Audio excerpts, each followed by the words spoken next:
Bom, então vamos retomar da pergunta que eu fiz no módulo anterior, da seguinte situação. Vamos pegar a situação concreta, né, para a gente trabalhar.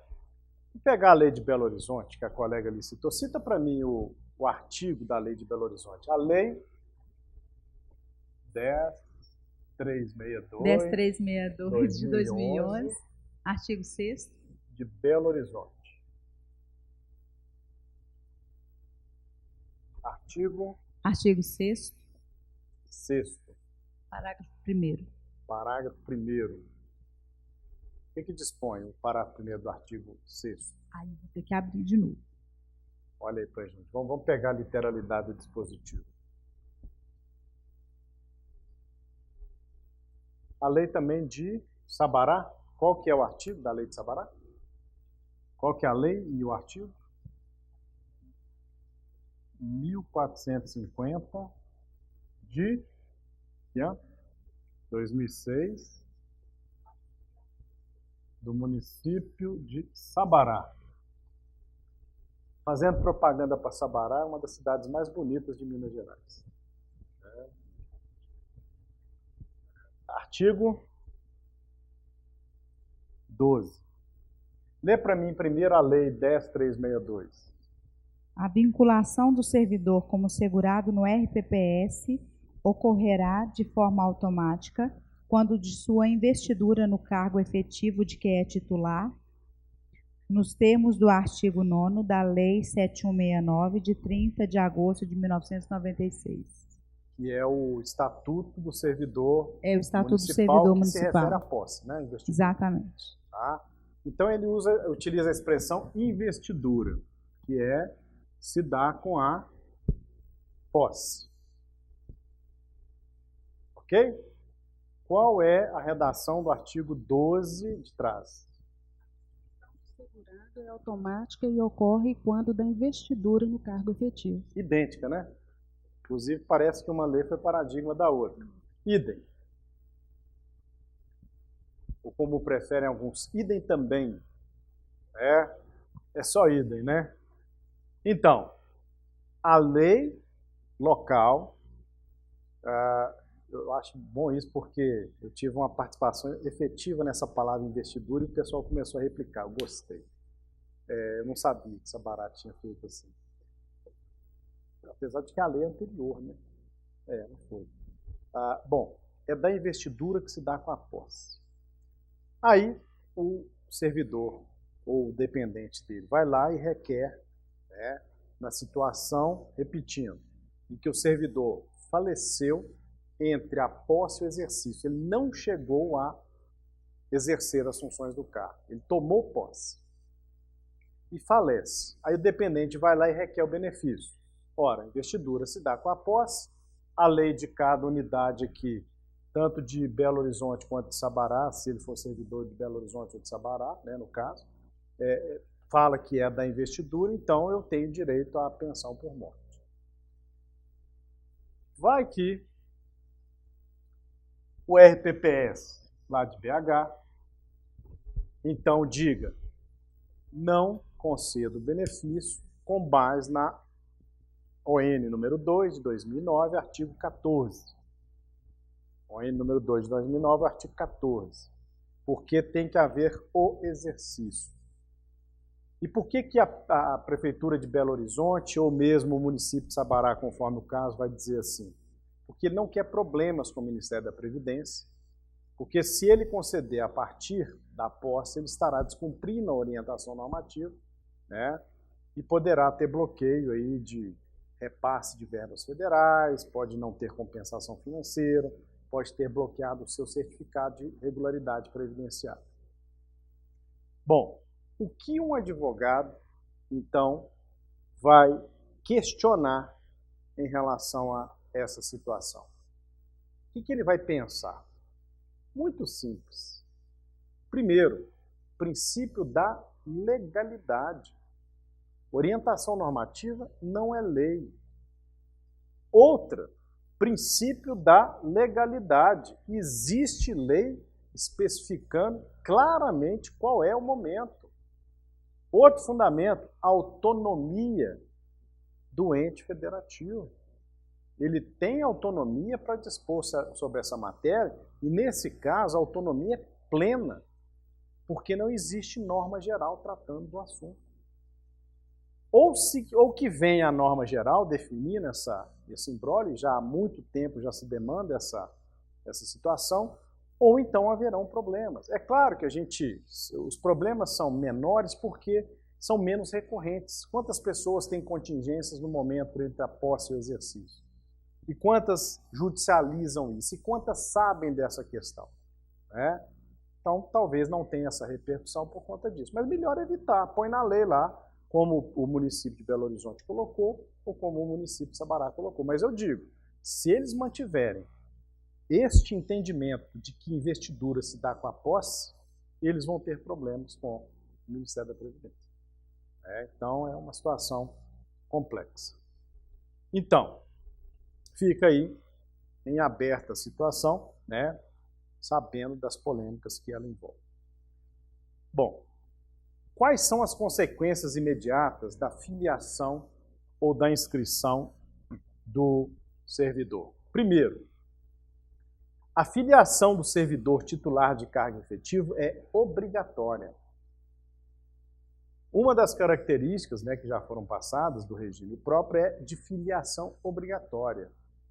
Não existe no RPPS a figura do facultativo. E nem pode, ao meu entender, existir. Por que não? Por conta do princípio da solidariedade. Por conta do princípio da solidariedade associada ao princípio contributivo. Estão lá no artigo 40 da Constituição. É de filiação obrigatória. Não há figura do facultativo. Então, tomou posse, tem o termo de posse, entrou em exercício, a filiação é automática. As duas leis, inclusive, usaram essa expressão, né? Essa palavra, a vinculação é automática. Inclusive, isso está sendo debatido no âmbito da Previdência Complementar Federal do servidor, porque a adesão era facultativa, né? A adesão ainda continua sendo a adesão facultativa pela própria natureza, mas a adesão foi baixa. Então, o que se acontece agora, a ideia, é de tornar obrigatória, já está na lei, na operação, de tornar obrigatório, melhor, obrigatória não, automática, e se a pessoa quiser, ela se desfilia. E tem gente que às vezes vai lá, já está automaticamente inscrito e deixa passar. Mas a ideia do automático aí dessas duas leis, por exemplo, é porque a filiação é obrigatória, sendo que automático e obrigatório são diferentes. No caso da Previdência Complementar, você tem filiação automática, mas a permanência não é obrigatória. Aqui no caso, o servidor não pode pleitear, se desfiliar. Qual a forma dele desfiliar? A não ser que ele rompa o vínculo com o cargo.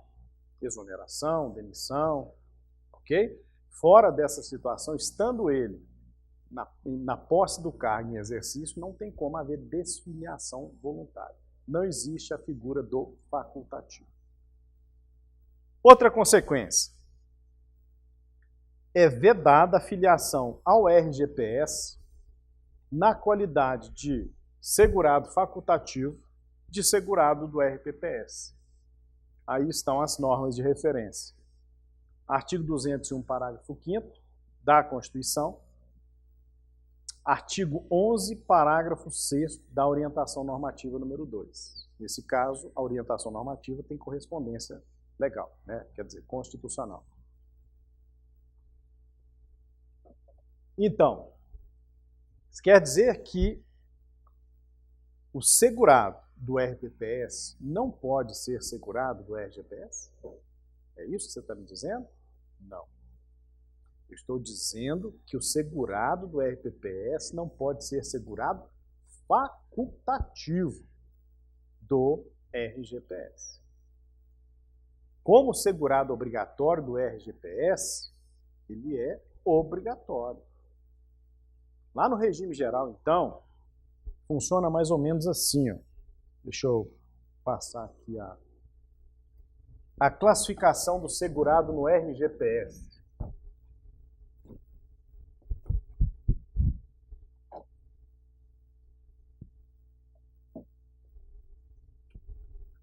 Segurado.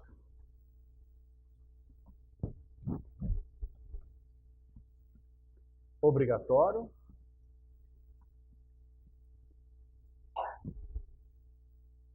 Facultativo. E servidor público.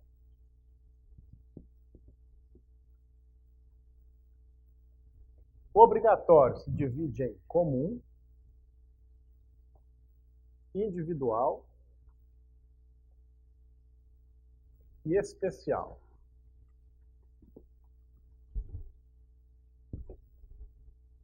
Veja, o servidor aqui no caso também é obrigatório, só que ele é específico, são servidores que não estejam vinculados ao RPPS. Então, na verdade, nós temos dois tipos de vínculo no regime geral, o obrigatório e o facultativo. O obrigatório pode ser comum, individual e especial. A lei não fala desse jeito. Ela não deixa essa classificação muito clara, mas você consegue classificar de acordo com a disposição normativa. Quem é o segurado obrigatório comum? São três: o empregado doméstico e o trabalhador avulso. Empregado doméstico, ali não cabe, né? Mas empregado doméstico e trabalhador avulso. Quem são os obrigatórios individuais? Também são três: o autônomo, o eventual e o equiparado. Autônomo e eventual. A lei equipara algumas situações. E o segurado especial, que é o rurícola, o pescador artesanal, aquele que trabalha em regime de economia familiar. Esses têm vínculo obrigatório. Então, por exemplo, algumas situações. O taxista, que é condutor principal ou auxiliar sem vínculo empregatício. Ele é o quê? Segurado obrigatório individual. O advogado, que trabalha por conta própria, ele é segurado obrigatório individual. O estudante, que só estuda, ele tem obrigação de contribuir para a Previdência, para o INSS, regime geral? Não. Ele pode contribuir? Pode. Ele é facultativo. A sacoleira, ela também pode optar por contribuir? Não. Ela exerce atividade econômica. Ela é uma segurada obrigatória individual. Ela tem filiação no seu estado de fato e deve ter a inscrição de direito. Às vezes não se materializa. Bom, neste caso que eu menciono aqui, o servidor que é segurado do RPPS, não pode se filiar como facultativo. Mas se ele exercer atividades sujeitas a vínculo obrigatório, volta aqui no quadro, olha aqui. Se ele exercer qualquer dessas atividades aqui de vínculo obrigatório, ele é segurado obrigatório e segurado do RPPS. Ele tem dois vínculos. Eu tenho dois vínculos. Eu tenho lá o meu cargo de procurador do Estado, do regime próprio do Estado de Minas Gerais. Eu estou no cargo efetivo como segurado obrigatório em exercício. Tudo direitinho. E estou aqui.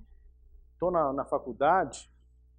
Se eu exercer advocacia permitida, eu tenho vínculos obrigatórios em relação aos quais eu tenho que fazer a contribuição, ou se empregado, eu sou empregado de uma instituição de ensino superior, daqui em BH, UniBH, recolhe lá meu INSS, a minha cota parte, tudo direitinho. Eu tenho dois vínculos obrigatórios. Vou ter duas aposentadorias. É a minha expectativa. E se unificar a gestão? E se unificar a gestão? Eu quero que unifiquem as regras, porque deixa a gestão separada. Porque eu vou continuar tendo duas aposentadorias, ainda que as regras sejam as mesmas. Agora, se unificar a gestão, falar só existe um órgão de previdência no país para todo mundo. Como diz aqui no norte de Minas, lascou. Complicou. Por quê? Unificando o regime, se vier aquela regra que tem no regime geral que você não pode receber mais de uma aposentadoria, eu vou ficar sem receber. E aí? Isso não é direito expectado meu? Pelo menos esse tempo que eu tenho aí, não tem que haver uma proporcionalidade, pelo menos uma regra de transição? Como seria essa regra de transição e verificar a proporcionalidade disso? Aí eu desestimulo. É melhor não mexer, deixa como está. Ou fazer daqui para frente, para aqueles que ingressarem no sistema agora. Tudo muito aberto, Tudo muito aberto, Fazer daqui para frente. A ideia é essa. Que ele fala isso, com a administração separada. Gestão separada, massas separadas, é possível fazer. Ok? Quem é o segurado do RPPS? Bom, eu perguntei o momento da filiação e da inscrição, vimos a polêmica. Vamos agora ao segurado do RPPS, retomando uma questão que eu falei rapidamente, mas agora eu quero me ater mais a ela. Deve assegurar o RPPS benefícios aos servidores públicos titulares de cargos efetivos. É a redação que está no artigo 40 da administração direta, autarquias e fundações, da União, do Distrito Federal, dos estados e dos municípios e a seus dependentes. Bom, percebam algumas questões aqui. Está bem definido pela Constituição, servidores públicos titulares de cargos efetivos. Qualquer coisa que queira utilizar como sinônimo é diferente. Ali não fala servidores estatutários. Ali não fala servidores estáveis. Ali não fala servidores efetivos. Ali diz servidores públicos titulares de cargo efetivo. É essa a expressão correta. Outra observação. Fala da administração direta, quer dizer, aqueles pertencentes aos órgãos da administração direta, e duas entidades da indireta, autarquias e fundações. Não fala, não trata, aliás, não fala mesmo, porque a gente não tem nem como ouvir, não dispõe, é melhor dizer assim, não dispõe sobre as empresas públicas e as sociedades de economia mista. Por quê? Simples. Porque as empresas públicas e as sociedades de economia mista exercem atividade econômica e não podem, não devem, eu sei que na prática até tem, mas não podem ter servidores públicos. Eles têm empregados públicos. É outra categoria. E o empregado público está sujeito a regime jurídico administrativo seletista e a regime jurídico previdenciário RGPS. Então aqui é bem definido o destinatário, servidor público titular de cargo efetivo. E nós vimos a polêmica sobre a obrigatoriedade de se criar ou não regime na aula de introdução. Entendendo eu e concluindo eu que a obrigatoriedade é evidente. Todo servidor público titular de cargo efetivo tem que ter regime próprio, não confundindo regime com o órgão gestor desse regime. Algumas ressalvas. Primeira, aquela que eu já mencionei, divergências doutrinárias e jurisprudenciais quanto à classificação dos servidores públicos, ou dos agentes públicos. E a necessidade de se adotar uma delas. Então eu tenho que partir do que eu chamo de marco teórico de referência. Já comecem a se acostumar com essa ideia de marco teórico de referência. A gente tem que adotar uma teoria. Eu tenho que me basear numa teoria. Existem 30 teorias de classificação sobre os servidores públicos. Ótimo. Não as desconheço, mas a minha é essa daqui. Qual é a minha? Aquela decorrente da interpretação constitucional. Deixa eu só falar uma coisa que me veio aqui e eu esqueci de falar. O que mais, vamos fazer um parêntese aqui e voltar. O que mais o advogado pode alegar aqui nessa questão do artigo 14 da ON número 2, além do princípio da legalidade, para sustentar a sua defesa? Que nós trabalhamos na penúltima aula, teoria dos motivos determinantes. Se a administração negou com base no 14 da ON, não me venha mudar depois o motivo. É esse e pronto. E ele, artigo 14, não tem lastro legal, acabou. Fere o princípio da legalidade. Só para reforçar o argumento da teoria dos motivos determinantes. Então, voltando agora, fecha parênteses, aos titulares de carga, servidores públicos titulares de carga efetiva. Então, eu estou adotando a classificação da Constituição. Esse é o meu marco de referência. Nem teórico não é, ele é lei, né? E segundo essa adoção, eu classifico desta forma o regime jurídico administrativo. Se divide em cargo público, emprego público e função pública. O cargo público pode ser efetivo em comissão ampla ou restrito ou temporário. O emprego público é efetivo em comissão ampla ou restrita ou temporária. A classificação é a mesma. O que muda é o regime jurídico. O cargo público é de direito público.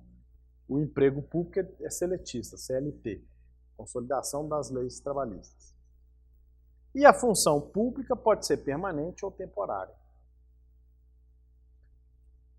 Todo cargo público tem uma função, eu disse isso aqui.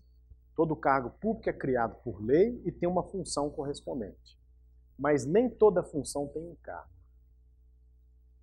Há funções que não têm cargo. É a função pública. Então, vamos entender uma a uma das situações e ver algumas questões. Quer que eu fique na foto também ou você só vai tirando? Ela está tirando foto. Isso aqui, só para lembrar, é aquela classificação que eu passei em uma outra aula anterior, só que não ficou bonitinho assim. Tá? Vamos entender agora, eu vou falar do cargo público efetivo. Depois eu vou falar do cargo público em comissão ampla, depois do restrito e assim por diante. Hoje nós só vamos conseguir falar do efetivo e do comissionado amplo. Só para vocês terem uma ideia do tamanho do problema. Primeiro, o que é um cargo público? Existe uma definição legal de cargo público. Por exemplo, a Lei 8.112 define, é o conjunto de atribuições, afetos, tal.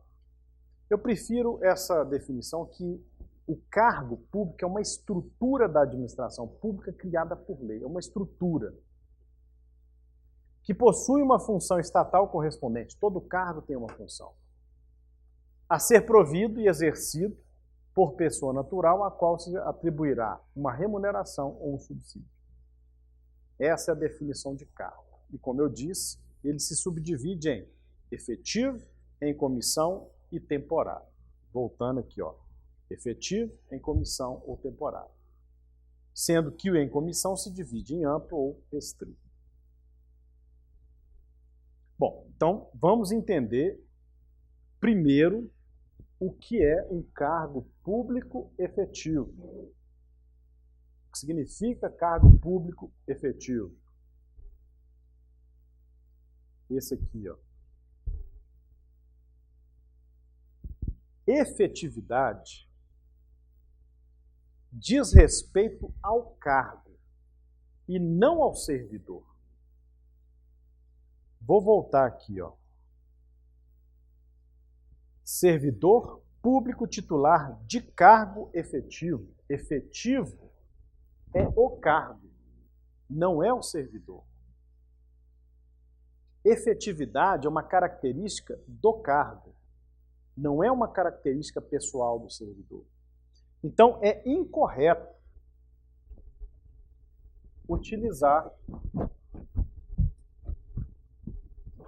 essa expressão aqui, ó.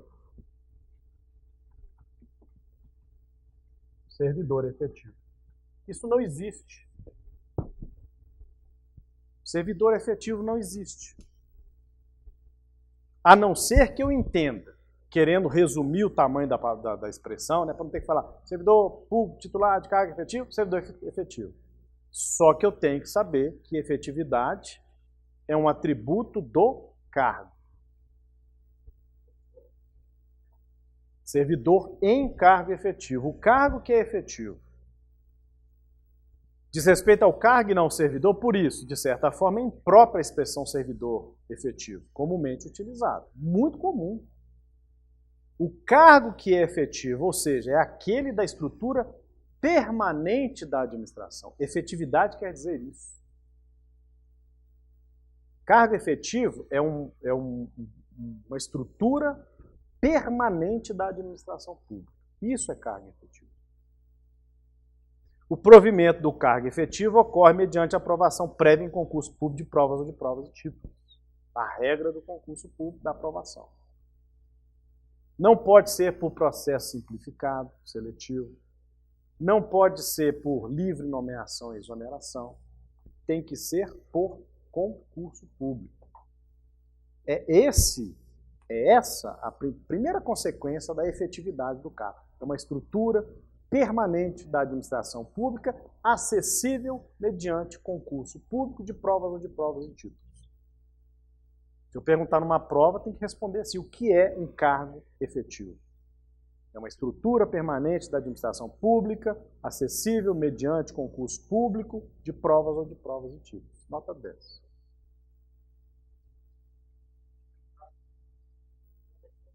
Peraí, você pergunta... Peraí, deixa eu entender só um minuto. A pergunta é, sem cargo, sem servidor?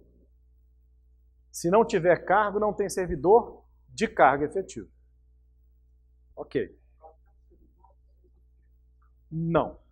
Eu posso ter servidor... Não, ok. Sem um cargo... Eu posso ter servidor sem cargo, em função. Eu posso ter servidor, já está apavorando com a prova. Calma, eu nem falei de prova. Eu tenho servidor que não tem cargo, mas tem função. Inclusive algumas situações anômalas. Vamos chegar lá. Mas a ideia é, não, ele está tão sensível que ele está indo com o calor do meu dedo. Tá? A ideia é, servidor tem que estar em cargo, efetivo em comissão ou temporário. Mas existem situações que servidores exercem função sem cargo. Vamos chegar lá. Vamos lá. Isso é regra. É regra.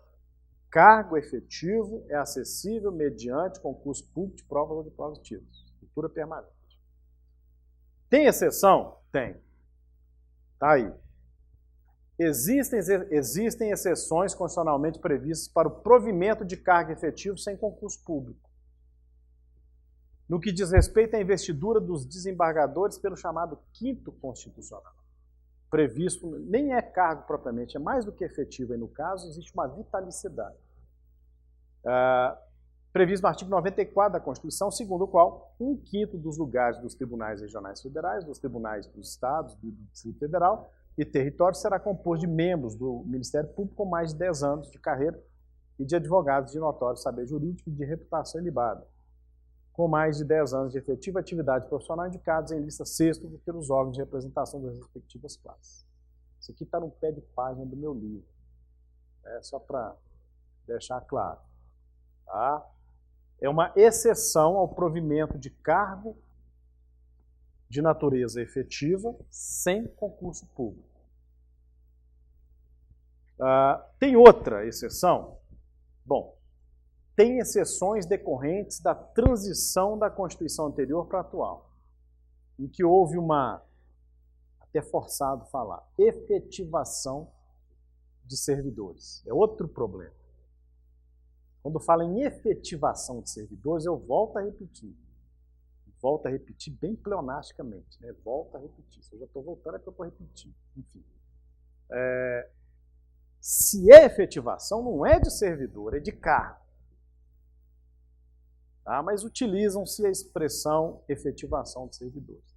Nas situações de transição, do ADCT, em que servidores que já estavam exercendo funções de cargo há mais de 5 anos, anteriormente à Constituição de 88, se eu não me engano, o artigo 19 da DCT, né, prevê essa, entre aspas, efetivação. Fora disso, concurso ou essa exceção do artigo 94. Qualquer outra tentativa, o Supremo já definiu por várias vezes que não é possível. Então, o servidor público titular de cargo efetivo se rege pelo regime estatutário, porque a lei que prevê o regime jurídico dele, direitos, deveres, obrigações, vantagens, é e deve ser denominado estatuto para fins administrativos e regime próprio para fins previdenciários. É o meu entendimento, lembrando da polêmica. Lembrando da polêmica que em alguns municípios que não têm unidade gestora de regime próprio, vinculam esse servidor de cargo efetivo ao regime geral e aplicam as regras do regime geral, no meu modo de entender, de uma forma completamente inconstitucional. Se o servidor público titular de cargo efetivo também ocupar cargo em comissão ou exercer função pública na mesma unidade federada, ele será do RPPS, já que a situação de efetividade do cargo atrai a aplicação das regras relativas a esse regime. Tem esse aqui não. Relativas a esse regime. O que eu quero dizer com isso? Ele é titular de cargo efetivo. E exerce, além das funções do cargo dele, ele pode ser designado para exercer uma função sem cargo. Isso acontece, é lícito, é comum, sem que haja desvio de cargo. Por quê? Tem que ser sem prejuízo das suas atribuições.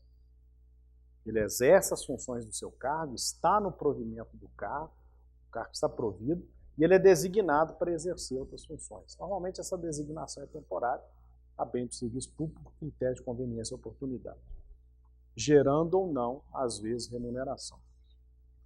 Neste caso, se ele exercesse só a função, ele não teria cargo, ele seria do regime geral. Mas como ele tem o cargo e exerce essa função, o que atrai é o cargo efetivo. E aí ele é do regime próprio. Ele pode ser, por exemplo, um servidor de cargo efetivo e assumir uma chefia. Ele tem cargo efetivo e cargo em comissão, amplo ou restrito. Ele tem 2 cargos, um efetivo e um em comissão. É possível? É. Tem acumulação aí? Não. Não pode haver acumulação de cargos efetivos. Cargo em comissão, isso é uma perguntinha boa de prova também. Eu faço isso em concurso, eu sou maldoso em concurso. O pessoal fala para mim, é para eliminar. Eu falo, opa, vou deitar e rolar. Pode haver acumulação de cargo efetivo com cargo em comissão? Pode. É o caso do cargo efetivo que assume uma chefia. Aí, esse cargo em comissão, amplo, é de nomeação ampla, né, e ele foi nomeado tendo o cargo efetivo. Ele vai se reger pelas regras do amplo. Né? Ele vai para o regime geral? Não. Ele fica no regime próprio, porque o cargo efetivo dele atrai a vinculação. Artigo 1º-A. Já começamos, então, a inaugurar a Lei 9.717. Aqueles que não a conhecem, lhes apresento a Lei 9.717, aqueles que já conhecem, estão revendo. É a lei geral dos regimes próprios. É a regra geral dos regimes próprios. Então, lá no 1º-A dispõe: o servidor público titular de cargo efetivo das unidades federadas filiado à RPPS que for cedido, cessão de servidor, né, a órgão ou entidade de outro ente da federação, quer dizer, ele é de um estado, foi cedido para a União, é de um município, foi cedido para o estado, por exemplo. For cedido a órgão ou entidade de outro ente da federação, com ou sem ônus para o cessionário, permanecerá vinculado ao regime de origem. Então, o servidor é do município, foi cedido para o Tribunal de Contas do Estado. Pode, Arnaldo? Pode. É a chamada cessão. Cessão dá para escrever de um tanto de jeito, né? SS cedilha, SE 2S. Essa seção aqui é com C, né, e 2 S. Ceder, seção. Então, ele é cedido do município para o Tribunal de Contas. Aí a expectativa dele, às vezes no município ele ganha menos e no Tribunal de Contas ele vai ganhar mais. Pode até ganhar.